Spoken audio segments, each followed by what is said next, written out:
ഇന്ന് നമുക്ക് കാഞ്ഞിരപ്പള്ളിക്കാരുടെ വളരെ സ്പെഷ്യലായിട്ടുള്ള ഇഫ്താർ റെസിപ്പിയായ തിക്കിടി തയ്യാറാക്കുന്നത് എങ്ങനെയെന്ന് നോക്കാം.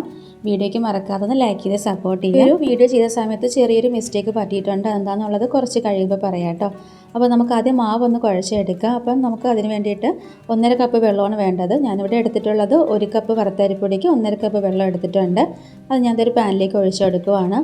ഇനി നമുക്കിതിലേക്ക് പാകത്തിനുള്ള ഉപ്പ് ചേർത്ത് കൊടുക്കാം. നമ്മൾ പത്തിരിക്കും ഇടിയപ്പത്തിനൊക്കെ എടുക്കുന്ന സെയിം വറുത്തരിപ്പൊടി വേണം എടുക്കാനായിട്ട്. പാകത്തിനുള്ള ഉപ്പും കൂടെ ചേർത്തിട്ട് വെള്ളം നന്നായിട്ട് തിളച്ച് വരുമ്പോൾ നമുക്കിതിലേക്ക് നമ്മൾ വെള്ളം എടുത്തിട്ടുള്ള ആ സെയിം കപ്പിൽ തന്നെ 1 കപ്പ് വറുത്തരിപ്പൊടി ഇട്ട് കൊടുക്കുവാണ്. ഇനി നമുക്കിത് നന്നായിട്ടൊന്ന് മിക്സാക്കി എടുക്കാം. ലോ ഫ്ലെയിമിൽ വെച്ച് വേണം നന്നായിട്ട് മിക്സാക്കി എടുക്കാനായിട്ട്. അപ്പോൾ ഞാനത് നന്നായിട്ട് മിക്സാക്കി എടുത്തിട്ടുണ്ട്. ഇനി നമുക്ക് ഫ്ലെയിം ഓഫ് ചെയ്യാം. ഇനി നമ്മുടെ ഈ മാവ് ഒന്ന് സോഫ്റ്റായി കിട്ടാനായിട്ട് നമുക്കിതൊന്ന് അടച്ച് വെക്കാം. ഒരു 10 മിനിറ്റ് ഒന്ന് അടച്ച് വെക്കാം കേട്ടോ. ചെറിയൊരു ചൂടോടുകൂടി വേണം നമുക്കിത് കുഴച്ചെടുക്കാനായിട്ട്. നമ്മൾ പത്തിരിക്കും ഇടിയപ്പത്തിനൊക്കെ കുഴയ്ക്കുന്ന പോലെ നല്ല സോഫ്റ്റായിട്ട് കുഴച്ചെടുക്കാം. അപ്പോൾ ഞാനിത് നന്നായിട്ട് കുഴച്ചെടുത്തിട്ടുണ്ട്. ഇനി നമുക്കിത് കുറേശ്ശെ മാവ് എടുത്തിട്ട് ചെറിയ ബോൾസാക്കി എടുക്കാം. നമ്മൾ പിടിയൊക്കെ റെഡിയാക്കുന്ന പോലെ തന്നെ ഇതുപോലെ കുറച്ച് മാവ് എടുത്തിട്ട് ഇതുപോലെ നന്നായിട്ടൊന്ന് ഉരുട്ടിയിട്ട് കൈ വെച്ചിട്ട് ഇതുപോലെ ഒന്ന് പ്രസ്സാക്കി കൊടുക്കുക. ജസ്റ്റ് ഒന്ന് പ്രസ് ചെയ്താൽ മതിയാകും. ഇതുപോലെ കുറച്ച് മാവ് എടുത്തിട്ട് നന്നായിട്ടൊന്ന് ഉരുട്ടിയെടുക്കുക. എന്നിട്ട് കൈ വെച്ചിട്ട് ഇതുപോലെ ജസ്റ്റ് ഒന്നങ്ങ് പ്രസ് ചെയ്യാം. ഇത് ഇത്രയും മതിയാകും കേട്ടോ. ഇതുപോലെ തന്നെ ഞാൻ എല്ലാം ഇവിടെ ചെയ്തെടുത്ത് വെച്ചിട്ടുണ്ട്. ബോൾസ് എല്ലാം ഒരേ സൈസിൽ ആക്കിയെടുക്കാൻ ശ്രദ്ധിക്കാം. ഇത് ചെയ്തെടുക്കാൻ ഇത്തിരി സമയം എടുക്കും. അപ്പോൾ ഞാനിത് ഏകദേശം ഒരു 3/4 മണിക്കൂറോളം എടുത്തിട്ടുണ്ട് ഇത് മുഴുവനും റെഡിയാക്കി എടുക്കാനായിട്ട്. ഒരാളും കൂടെ ഹെൽപ്പിനുണ്ടെങ്കിൽ നമുക്ക് പെട്ടെന്ന് ചെയ്തെടുക്കാം. അപ്പോൾ നമുക്കിനി ഇത് മാറ്റി വെച്ചിട്ട് നമുക്കിതിലേക്കുള്ള അരപ്പ് റെഡിയാക്കി എടുക്കാം. മിക്സിയുടെ ജാറിലേക്ക് നമ്മൾ അരിപ്പൊടി എടുത്തിട്ടുള്ള സെയിം കപ്പിൽ 1.5 കപ്പ് തേങ്ങ ചേർത്ത് കൊടുത്തിട്ടുണ്ട്. നല്ല ഫ്രഷ് ആയിട്ടുള്ള തേങ്ങ ചേർത്താൽ അത്രയും ടേസ്റ്റ് ആയിരിക്കും. ഇനി നമുക്കിതിലേക്ക് ഉള്ളി ചേർത്ത് കൊടുക്കാം. ഞാനിതിലേക്ക് 8 ഉള്ളി ചേർത്ത് കൊടുക്കുകയാണ്. അതോടൊപ്പം നമുക്കിതിലേക്ക് കുറച്ച് മഞ്ഞൾപ്പൊടി ചേർക്കാം. 1/4 ടേബിൾ സ്പൂൺ മഞ്ഞൾപ്പൊടി ചേർക്കുവാണ്. അതോടൊപ്പം നമുക്കിതിലേക്ക് ഗരം മസാലയോ അല്ലെങ്കിൽ പെരിഞ്ജീരകത്തിൻ്റെ പൊടിയോ ചേർത്ത് കൊടുക്കാം. ഞാനിതിലേക്ക് 3/4 ടേബിൾ സ്പൂൺ ചേർത്ത് കൊടുത്തിട്ടുണ്ട്. ഇനി നമുക്കിതിലേക്ക് അരയാൻ പാകത്തിനുള്ള വെള്ളം ചേർത്ത് നല്ല പേസ്റ്റ് പോലെ അരച്ചെടുക്കാം. ഒട്ടും തരിയില്ലാത്ത നല്ല ഫൈനായിട്ട് വേണം അരച്ചെടുക്കാനായിട്ട്. അപ്പോൾ നമുക്കിത് അരച്ചിട്ടൊന്ന് മാറ്റി വെക്കാം. അപ്പോൾ ഞാനൊരു പാൻ ചൂടാക്കിയിട്ടുണ്ട്. അതിലേക്ക് ഞാൻ 3 ടേബിൾ സ്പൂൺ വെളിച്ചെണ്ണ ചേർത്ത് കൊടുക്കുകയാണ്. വെളിച്ചെണ്ണ തന്നെ ചേർത്ത് കൊടുക്കുക. സൺഫ്ലവർ ഓയിൽ യൂസ് ചെയ്യാതിരിക്കുക കേട്ടോ.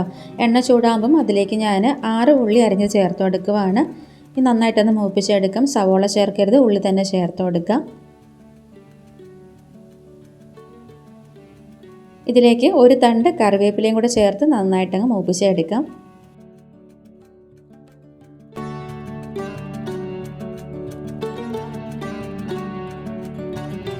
കറിവേപ്പിലയും കൂടെ ചേർത്തിട്ട് നന്നായിട്ട് മൂപ്പിച്ചെടുക്കാം.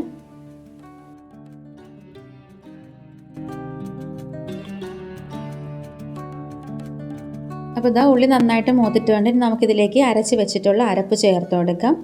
അതിലേക്ക് നമുക്ക് ആവശ്യത്തിനുള്ള വെള്ളം കൂടെ ചേർത്ത് കൊടുക്കാം. നമ്മൾ റെഡിയാക്കി വെച്ചിട്ടുള്ള ഒരു പിടി മുങ്ങിക്കിടക്കാൻ പാകത്തിന് വെള്ളം ചേർത്ത് കൊടുക്കാം.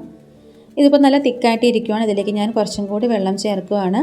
നമ്മൾ റെഡിയാക്കി വെച്ചിട്ടുള്ള ഒരു പിടി നന്നായിട്ട് മുങ്ങിക്കിടക്കുന്ന പാകത്തിന് വേണം വെള്ളം ചേർത്ത് കൊടുക്കാനായിട്ട്.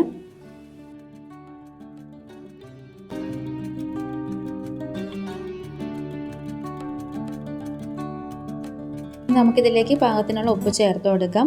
ഉപ്പ് ചേർക്കുമ്പോൾ ശ്രദ്ധിക്കാം, നമ്മൾ മാവിൽ ഉപ്പ് ചേർത്തിട്ടുണ്ട്. അപ്പോൾ അത് കണക്കാക്കി ഉപ്പ് ചേർത്ത് കൊടുക്കാം. ഉപ്പും കൂടെ ചേർത്ത് നന്നായിട്ടൊന്ന് മിക്സാക്കി കൊടുക്കുക. ഇനി ഈ ഒരു അരപ്പ് ജസ്റ്റ് ഒന്ന് തിളച്ച് തുടങ്ങുമ്പോൾ വേണം നമുക്കിതിലേക്ക് നമ്മൾ റെഡിയാക്കി വെച്ചിട്ടുള്ള പിടി ചേർത്ത് കൊടുക്കാനായിട്ട്.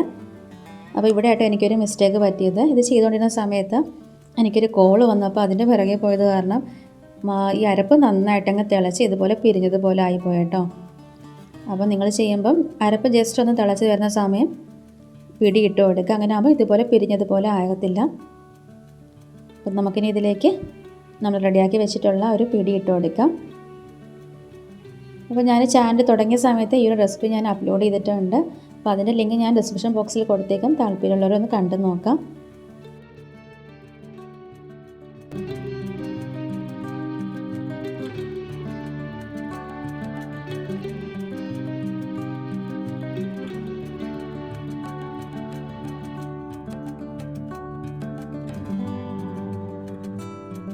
ഇനി ഇത് പതുക്കെ ഒന്ന് മിക്സാക്കി കൊടുക്കാം.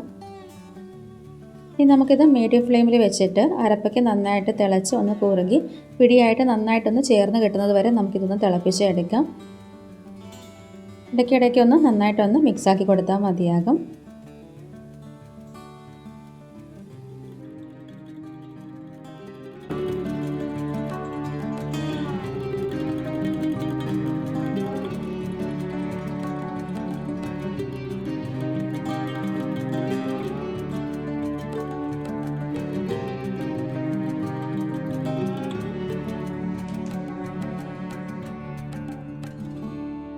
അപ്പോൾ ഇതാ അരപ്പൊക്കെ നന്നായിട്ട് തിളച്ച് നല്ല പാകത്തിന് കുറുക്കിയിട്ടുണ്ട്. ഇനി നമുക്ക് ഫ്ലെയിം ഓഫ് ചെയ്യാം. ഇത് നന്നായിട്ട് തണുത്തതിന് ശേഷം വേണം കഴിക്കാനായിട്ട്. ഈ ഒരു സ്റ്റേജിൽ ഫ്ലെയിം ഓഫ് ചെയ്താൽ തണുത്ത് കഴിയുമ്പോഴത്തേക്കും നല്ല പാകത്തിന് റെഡിയായി കിട്ടത്തോളൂ കേട്ടോ. അല്ലാത്തുണ്ടെങ്കിൽ ഒത്തിരി അങ്ങ് കുറുകി പോകും. അപ്പം ഞാനിതാ ഫ്ലെയിം ഓഫ് ചെയ്യുവാണ്. അരപ്പ് നന്നായിട്ട് തിളച്ച് പോയതുകൊണ്ടാണ് കേട്ടോ ഇതുപോലെ ഇങ്ങനെ പിരിപിരാന്ന് ഇരിക്കുന്നത്. അപ്പോൾ എന്തായാലും നമുക്ക് ഫ്ലെയിം ഓഫ് ചെയ്യാം. അപ്പോൾ ഞാനിത് തണുത്തതിന് ശേഷം കാണിക്കാം കേട്ടോ. അപ്പോൾ ഇതാ നമ്മുടെ തിക്കിടി ചൂടൊക്കെ മാറിയിട്ട് നല്ല പാകത്തിന് റെഡി ആയിട്ടുണ്ട്. ഇതിൻ്റെ ബെസ്റ്റ് കോമ്പിനേഷൻ എന്ന് പറയുന്നത് മട്ടൻ കറിയാണ്. ഇല്ലെങ്കിൽ നമുക്ക് ചിക്കൻ കറിയോ ബീഫ് കറിയോ കൂട്ടാം.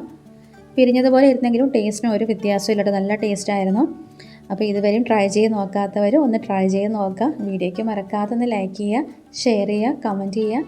ചാനൽ സബ്സ്ക്രൈബ് ചെയ്യാത്തവരാണെങ്കിൽ സബ്സ്ക്രൈബും കൂടെ ചെയ്തിട്ട് നമ്മുടെ ചാനൽ ഒന്ന് സപ്പോർട്ട് ചെയ്യാം കേട്ടോ.